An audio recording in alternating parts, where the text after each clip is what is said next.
Histogram का graph किस तरीके से ड्रॉ किया जाता है वो हम ऑब्जर्व करेंगे। सर हमने लास्ट टाइम ड्रॉ किया था ऑगिव। ऑगिव किसके लिए था? ऑगिव किसके लिए था? मीडियन के लिए था, क्वार्टाइल के लिए था। Very good, clear. हिस्टोग्राम जो है वो किसके लिए है? मॉड के लिए। हिस्टोग्राम किसके लिए है? मॉड के लिए। पता चला? वापस से रिपीट कर रहा हूँ, मीडियन क्वार्टाइल के लिए कौन था? ऑगिव। हिस्टोग्राम किसके लिए? मोड के लिए। Okay, let's see. तो सबसे पहले समझते कि ये डेटा क्या दिया हुआ है। सर ये डेटा दिया है 0 से लेके 60 तक जाना है, बोलो हाँ या ना। इसको मैं दूंगा 0, ओके डन। नेक्स्ट इसको दूंगा मैं 10, नेक्स्ट 20, नेक्स्ट 30, नेक्स्ट 40, नेक्स्ट 50 और नेक्स्ट 60। बोलो क्लियर इतना? अगर मैं बात करता हूँ तो इधर मैं लिखूँगा, सबसे पहले एक लिखूँगा एक्स एक्सिस, इधर लिखूँगा मैं वाई एक्सिस, बोलो डन। 1 cm 1 centimetre 1 centimetre. देखो एक्स एक्सिस में तुमने कितने का गैप लिया है? 10-10 का गैप लिया है ना। 10 यानी क्या? 10 मार्क्स चाहिए, तो 10 मार्क्स। बोलो क्लियर? सर अगर मैं वाई एक्सिस की बात करूँ तो वाई एक्सिस क्या बता रहा है सर यहाँ पे? Number of student. बोलो हाँ या ना। अब यहाँ पे सबसे बड़ा नंबर क्या है? 20। यानी सर हमें पता चल गया 20 तक जाना है, डन। तो यहाँ पे मैंने काम करा, यहाँ पे गैप ले लिया,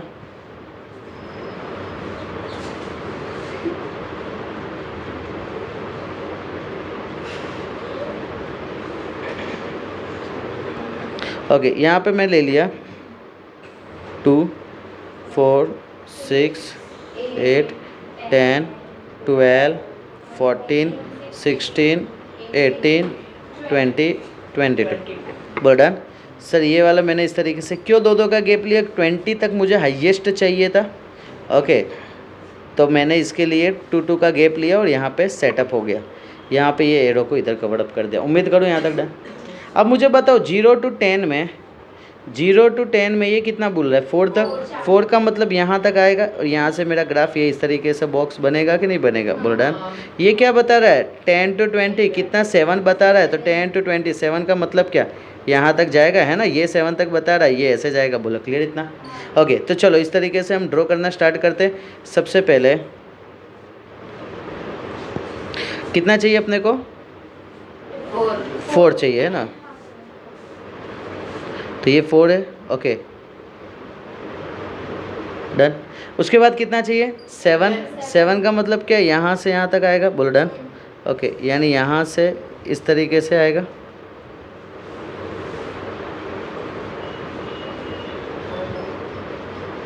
बोलो क्लियर इतना?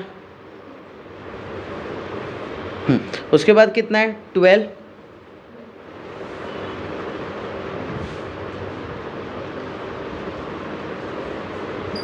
बोलो क्लियर इतना?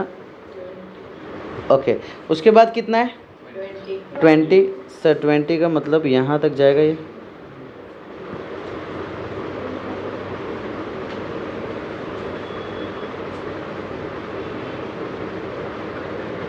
बोल डन। नेक्स्ट उसके बाद कितना बोला है? 40 to 50 9।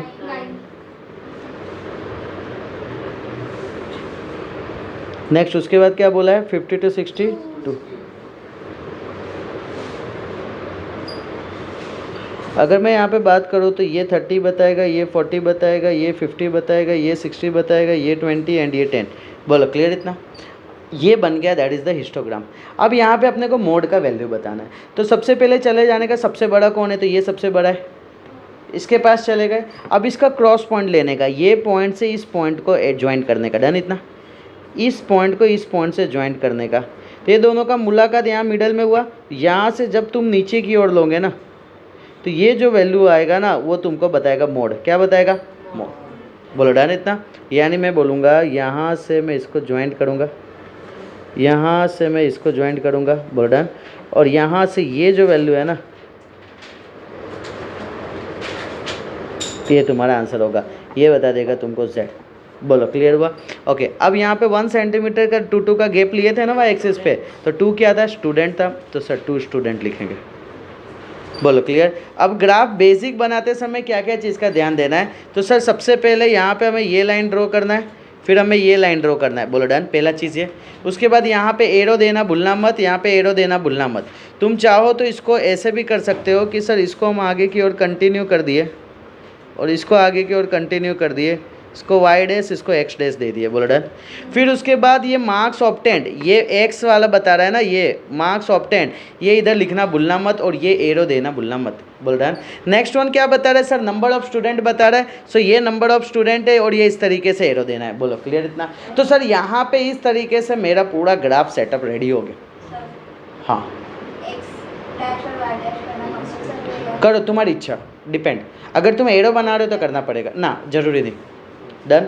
ओके, अब यहाँ पे अगर मैं बात करता हूँ, ध्यान से देखो,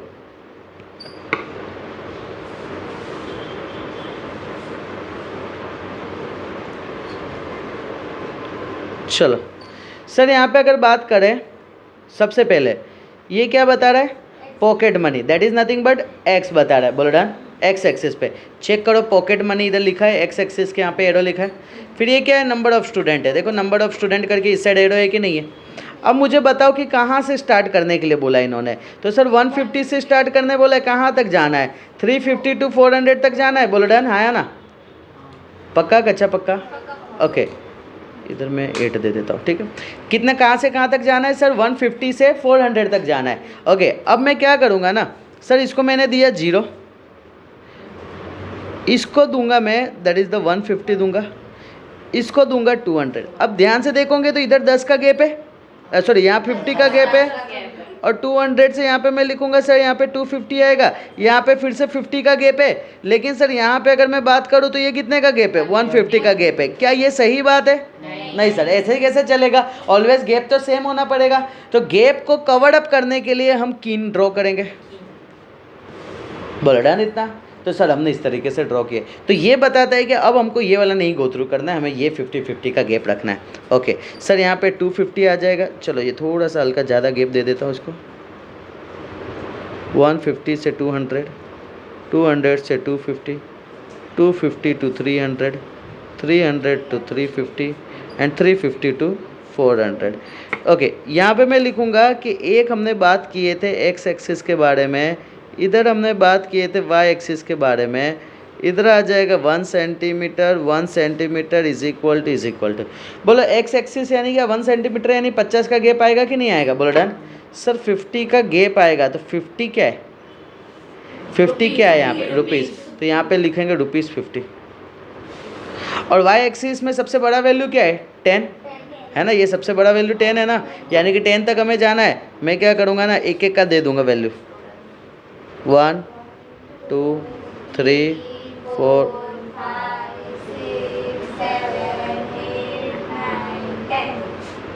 एक एक्स्ट्रा दे देता है 11।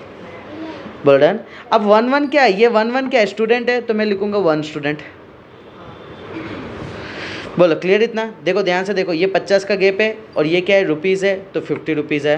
ये वाई एक्सिस बता रहा है ना, वाई एक्सिस, उसके अंदर क्या क्या है, ये कितने का गैप है, एक क्या है, स्टूडेंट है, तो सर 1 स्टूडेंट। बोलो क्लियर। चलो अब यहाँ पे बॉक्स बनाते हैं। सर 150 to 200 में कितने का गैप है, 10 का है।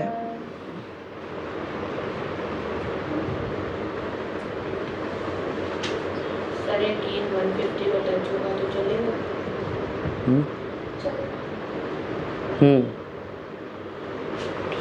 बोलो यहाँ पे डन। ये आया 150 to 200 आया, फिर 200 to 250 में कितना चाहिए अपने को, 5। फिर 250 to 300 में,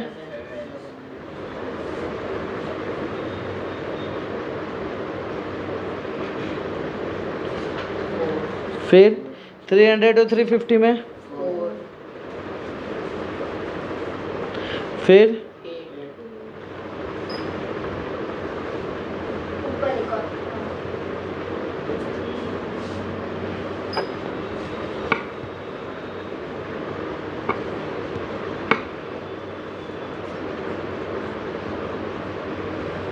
बोल डन इतना। अब जस्ट क्या करना है ना सर, अपने को पता है सबसे बड़ा वैल्यू ये, इसको ज्वाइंट करना पड़ेगा। तो ये ज्वाइंट कैसे होगा, तो ये ज्वाइंट सर ऐसे होगा। अब सर इधर तो वैल्यू है नहीं, तो ये इसको यहाँ से लेके ओरिजिन से हम ज्वाइंट करेंगे। बोल डन यहाँ पे, डन। और ये जो आंसर मिलेगा ना, वो z मिलेगा। बर्डन तो वो तुम्हारे ग्राफ में एग्जैक्टली बता देगा। आई थिंक सो 180 के आसपास होगा। उम्मीद करूँ कि यहाँ तक डन सबको क्लियर हुआ। हाँ z का वैल्यू लिखना होगा, वो पूछा होगा तो लिखने का, नहीं पूछा होगा तो रहने देने का, ऐसे z करके छोड़ देने का। बोलो, उम्मीद करूँ कि यहाँ तक डन सबको क्लियर, पता चला डन। तो यहाँ पे 2 ग्राफ इनफ है कि हमें पता चल जाए कि हाँ कि किस तरीके से ग्राफ को ड्रॉ किया जाता है। एक सम्स तुमको देता हूँ, फटाफट ड्रॉ करो। ओके, 1 मिनट जस्ट यहाँ पे देख लो। देखो यहाँ पे जो डेटा दिया है ना, वो डेटा में तुम ऑब्जर्व करोगे ना तो एक एक का गैप है। गैप को फुलफिल करना पड़ेगा ना, तो फुलफिल करने के लिए क्या करोगे ना, यहाँ पे सर 12 to 13 के बीच में कितने का गैप है, 1, तो हाफ दोगे है ना। 1 का हाफ क्या होगा, 0.5। इसको मैं लिखूँगा 12.5, इसको लिखेंगे 20.5, नेक्स्ट 28.5, नेक्स्ट 36.5, नेक्स्ट 44.5, नेक्स्ट 52.5। बस फिर तो कॉपी करना है। 44.5, 36.5, 28.5, 20.5, 12.5 एंड आगे में माइनस करेंगे तो 4.5। फ्रीक्वेंसी तो सेम 4, 12, 26, 15, 6, 18। अब जो ग्राफ ड्रॉ होगा ना वो ये वाला ड्रॉ होगा, पता चल रहा है ना, सबको क्लियर हुआ, पता चला। चलो ड्रॉ करो फटाफट।